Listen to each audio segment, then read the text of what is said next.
ખ્રિસ્ત ઈસુમાં આપ સર્વને પ્રેમી સલામ.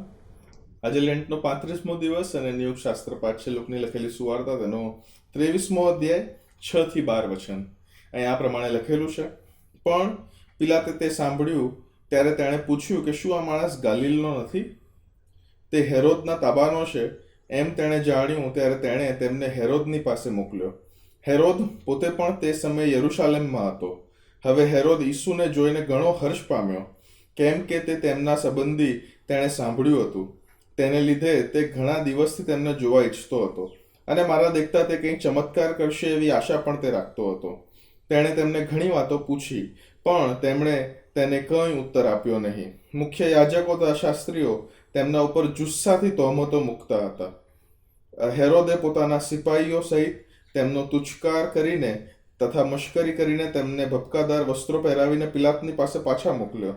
તે જ દિવસે પિલાત તથા હેરોદ એકબીજાના મિત્ર થયા. આગળ તો તેઓ એકબીજા પર વેર રાખતા હતા. આ પ્રભુનું વચન છે. અહીંયા ગાડી જે પાત્રનો ઉલ્લેખ કરવામાં આવેલો છે તેનું નામ છે હેરોદ, અને ફૂલ નેમ જો પૂછીએ તો હેરોદ એન્ટિપાસ.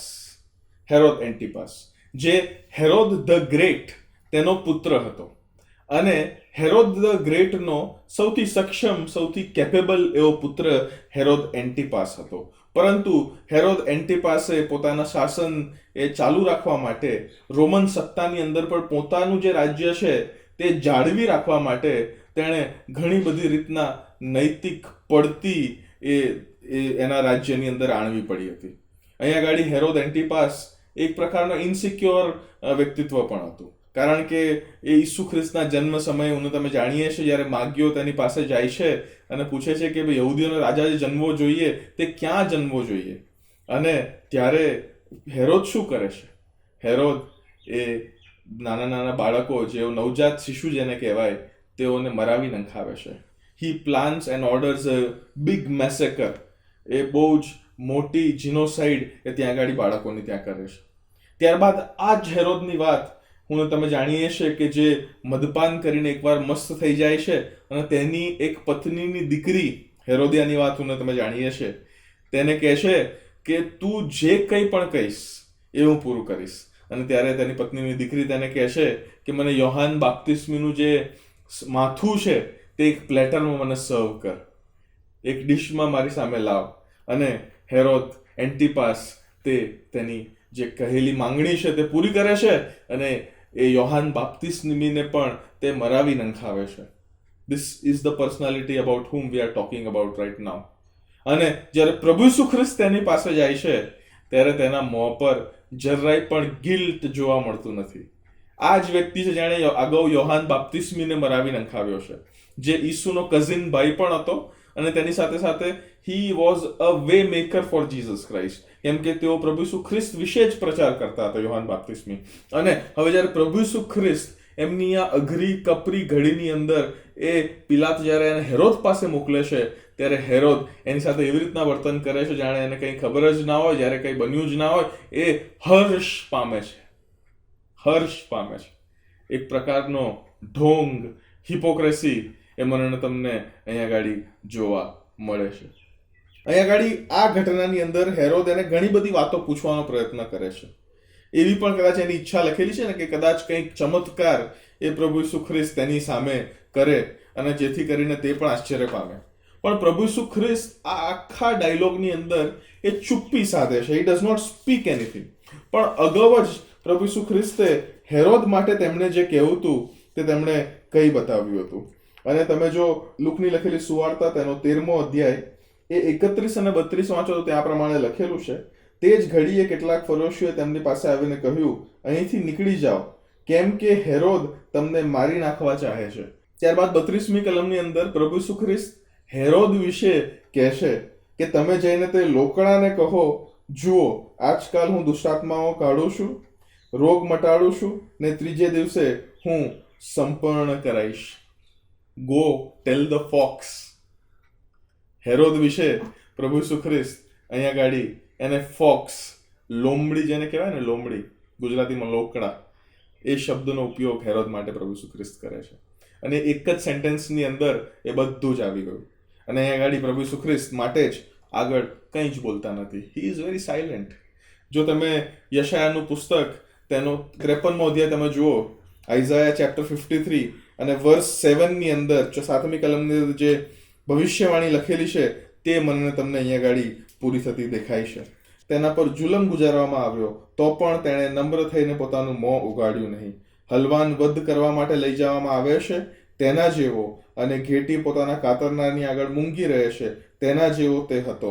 તેણે પોતાનું મોં ઉગાડ્યું જ નહીં. હેરોદ એ તેના સિપાહીઓની સાથે આગળ લખેલું છે કે ઈસુને તુચકારે છે, તેને ભપકાદાર વસ્ત્ર પહેરાવીને તેની મજાક ઉડાવે છે, ઠઠ્ઠા મશ્કરી કરે છે. યહૂદીઓનો રાજા એમ કહીને એની મશ્કરી કરે છે.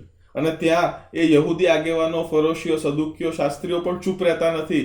તેઓ પણ વધારે ને વધારે જોર સહિત તેઓ તેમની પર તહોમતો મૂકે છે. પહેલું દુરાચારનું એલિગેશન હતું.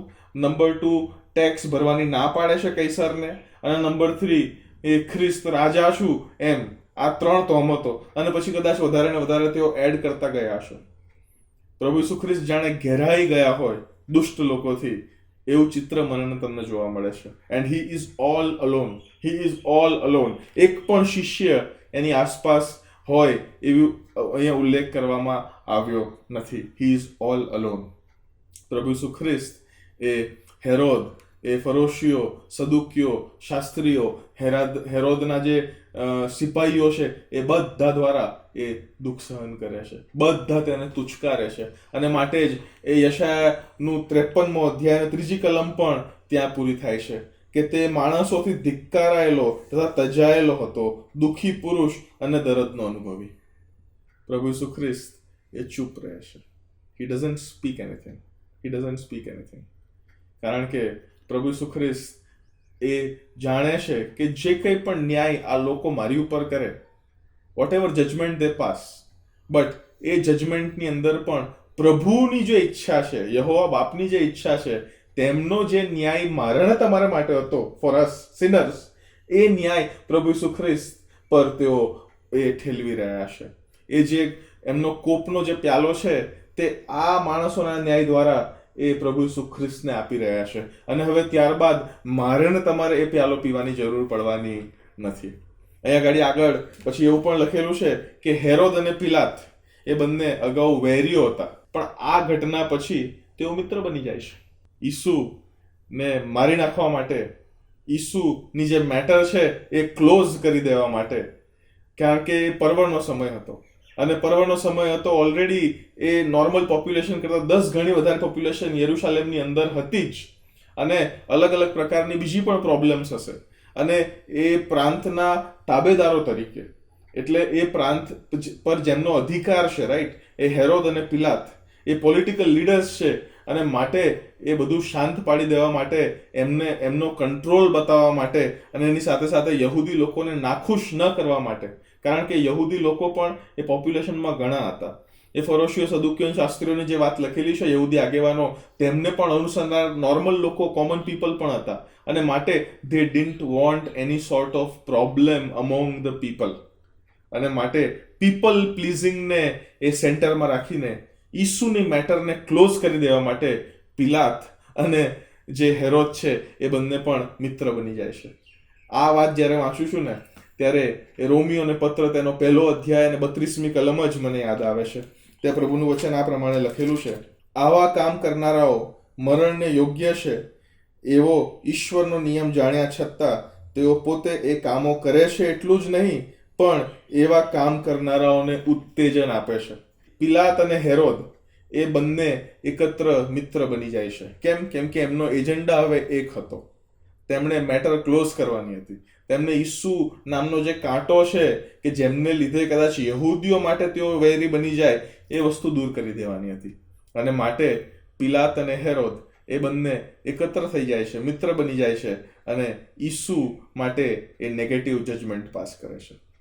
મારા અને તમારા જીવનમાં પણ એવા ઘણા બધા પિલાત અને હેરોદ જેઓ અગાઉ વૈરી હતા પણ હવે મિત્ર થતા દેખાતા હશે. કેમ? કારણ કે their agenda is to put you down. Their agenda is to put me down. Their agenda is to destroy our moral. પ્રભુએ જે તેડું મને તમને આપેલું છે તેને નષ્ટ કરવા માટેનું તેમનો એજન્ડા હશે.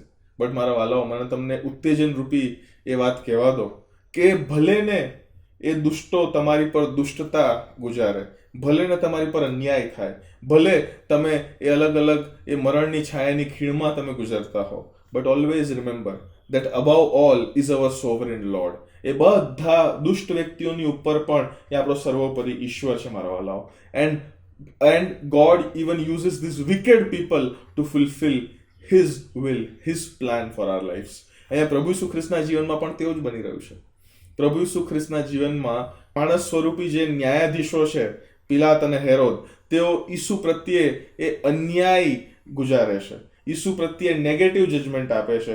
જે વસ્તુ તેમણે કદી કરી નહોતી, ખોટી તહોમતો તેમના પર મૂકવામાં આવી હતી, અને મરણ મળે, મરણ રૂપી શિક્ષા મળે તેવો કોઈ ગુનાહ તેમની પર હતો નહીં.